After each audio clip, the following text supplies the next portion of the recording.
Bono actually would hope and wants to turn the world on to the movies, which are propaganda movies, of the Satanist Kenneth Anger. Bono sees it, speaking of Zoo TV Network, as a window for the world to the films of Kenneth Anger. Part of America's dilemma is its TV, because as a mirror, it's a pretty distorted one. I mean, where can you see Kenneth Anger's films in the United States? Just who is Kenneth Anger, who Bono is, promoting and wanting to turn so much of the world onto?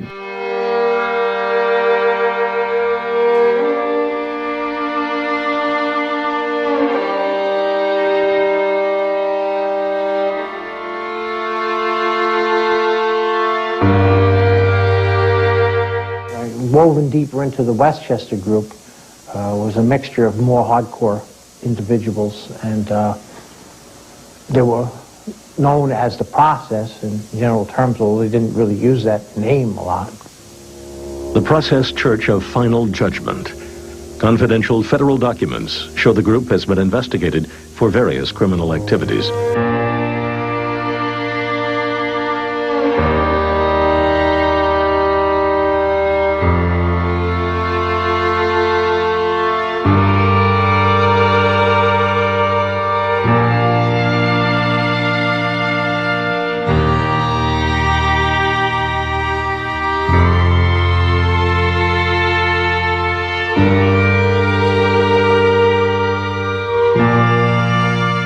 The Process first registered as a non-profit religious institution in Louisiana in the 1960s and spread to other states, often changing names.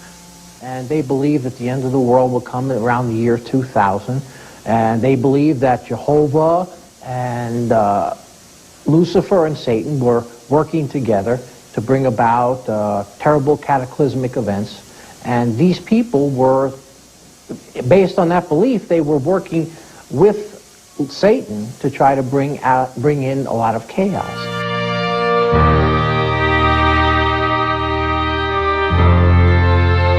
In 1973, Page believed the ghost of a headless man haunted his Bullockskeene house. He called Kenneth Anger to exorcise the entity. Anger agreed and cleansed the house. Page subsequently committed to performing the musical score of Anger's film, Lucifer Rising.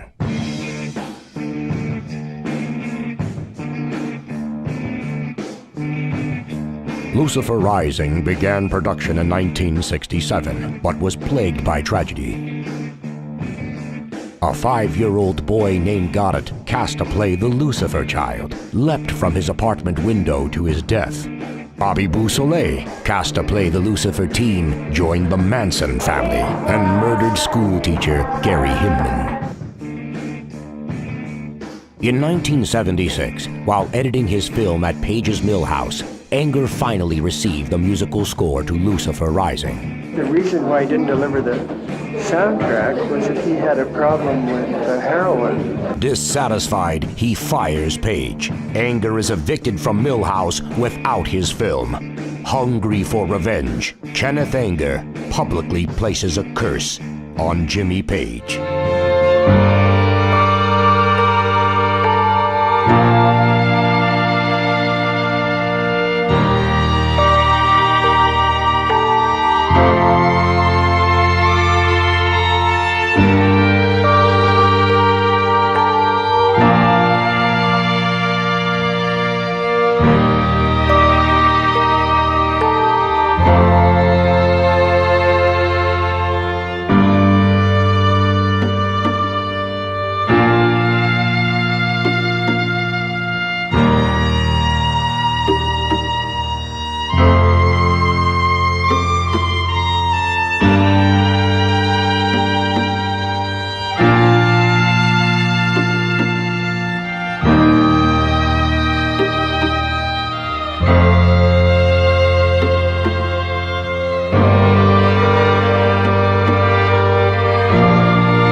am very honored tonight to introduce you to a man who doesn't need any introduction. Avant-garde filmmaker and author of Hollywood Babylon, he will talk to us tonight about Aleister Crowley. Please welcome Kenneth Anger.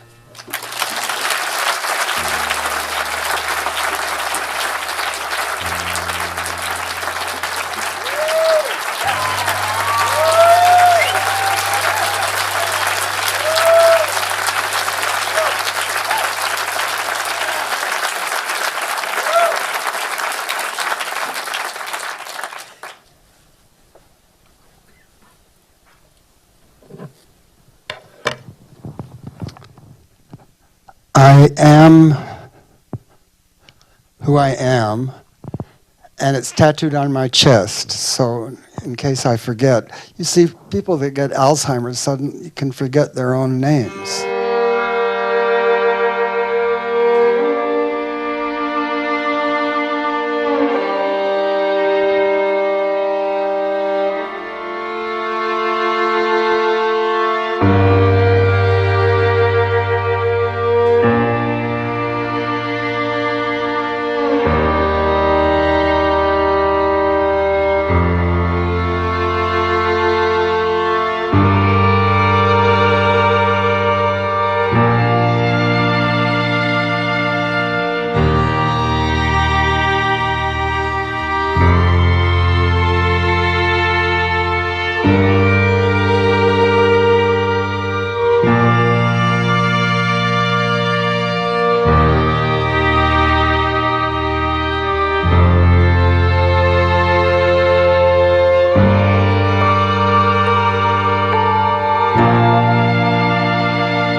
Crowley was not afraid of devils. In fact, they were part of his family. He was never afraid of anything on the other side. Angel, devil, whatever. You know, these are names you put on entities. But he said, welcome, friend.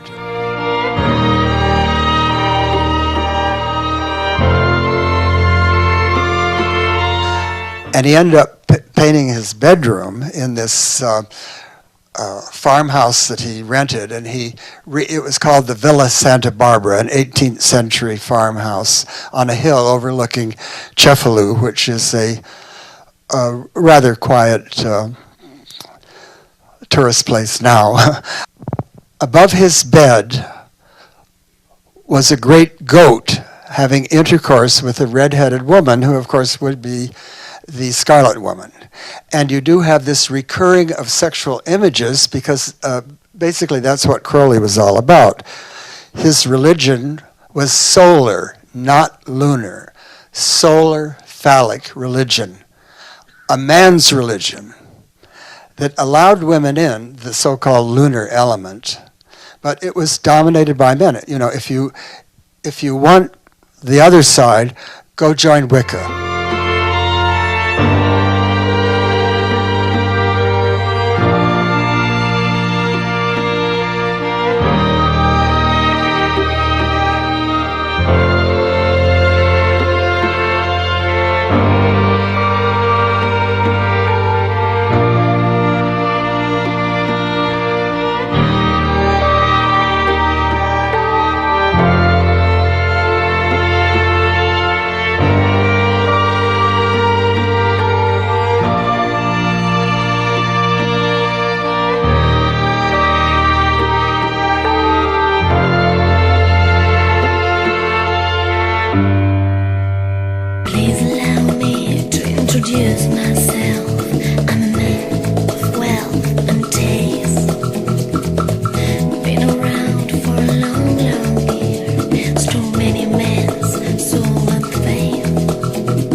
hoped to get his disciples into influential positions in America to influence the masses. One such disciple was former Harvard professor turned drug guru Timothy Leary. Timothy Leary, the defunct Harvard professor, led the drug revolution in the 1960s as he handed out mescaline and LSD like it was candy to the youth. This in turn opened up the hippie youth of the West to the pagan demonic gods of the East, who were also promoted by Aleister Crowley. We can see here that Timothy Leary is under a painting which bears the number of the Antichrist, 666, who is prophesied to rule the world until he's destroyed by Christ at Armageddon.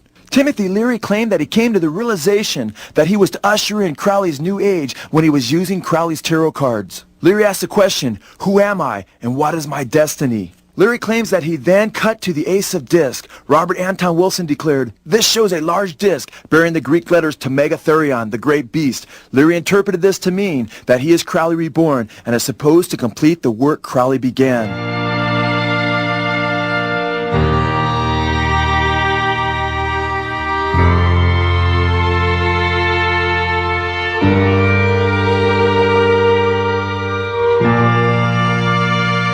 And then the story got back to England and the Daily Express, which was run by Lord Beaverbrook, and they made a big thing about Crowley having human sacrifice in Sicily. And so this image built up, which is still around, of Crowley being the wickedest man in the world. And they made a big thing about Crowley having human sacrifice in Sicily.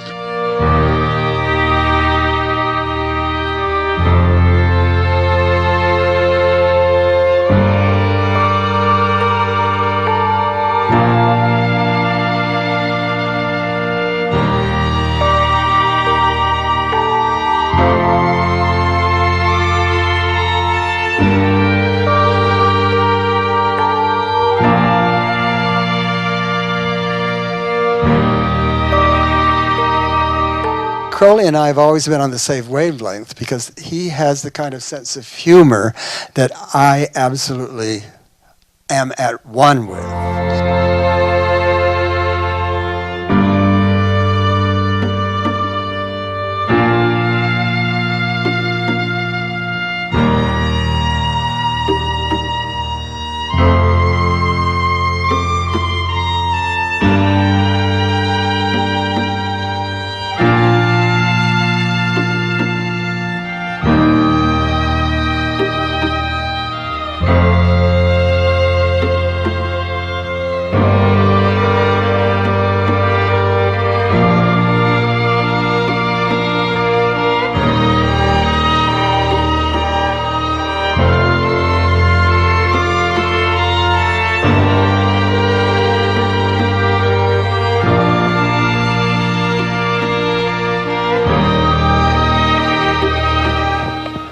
Okay. Well, what is my connection with the Jonas Brothers? You see, they're under contract to an entity called DISNEY, Disney.